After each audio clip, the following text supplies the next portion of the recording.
But for me, humility is not abasement. Humility is a groundedness into knowing who you are and what you're good at and what you're not good at.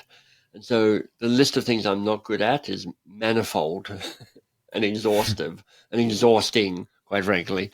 The list of stuff I am good at is a much smaller list, but there is a bunch of stuff I'm really good at. Like I'm a good writer, I'm a good teacher, I'm good at championing others, I'm good at trusting others, and I keep trying to play to those attributes of who I am. Just, I love when people say that they're good at something with with that tone or that resonance of humility to it. When did that become quite apparent to you, or like, even the things that you've pointed to there in terms of like, I'm pretty good at these things. Yeah. When did you kind of have a healthy relationship with that? I'm almost certainly making this up, rosy Wonderful. glasses looking back, but Yeah. I feel that that's always been pretty close to how I've shown up in the world. When I have a standard sign off on my emails that says you're awesome and you're doing great. Right. And it came because I was facilitating a group once and they were doing some small group work in pairs.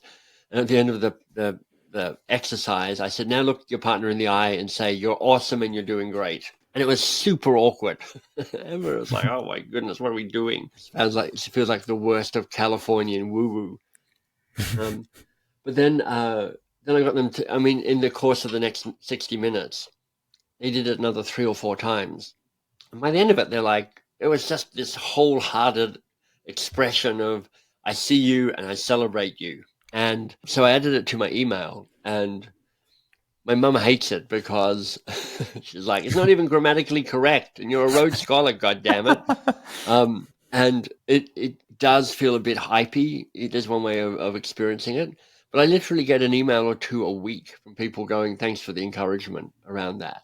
So when I walk into my office, I have a little banner hanging over the door, which I kind of have to push aside, kind of, Japanese pub style.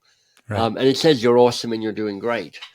And it turns out it's kind of a foundational belief I seem to have just been born with. I mean, that wiring, that fundamentally, I have always believed I'm awesome and I'm doing great. Even when it's all going horribly wrong, I'm like, I'm still awesome and I'm doing great. I mean, I'm doing the best I can. And I do attribute to a bunch of the success I have is just to this sense of, look, I'm awesome and I'm doing great. That's I love this sentiment because like I think often in life we can get tripped up with thinking like this person might be out to get me, or somebody has done this because they have such a problem with me. But I often think people are doing their best even when it's inconvenient for us to accept that. Right. I think So, mostly people are doing their best. And part of what I hope I do as a teacher is to call people to do their best as well.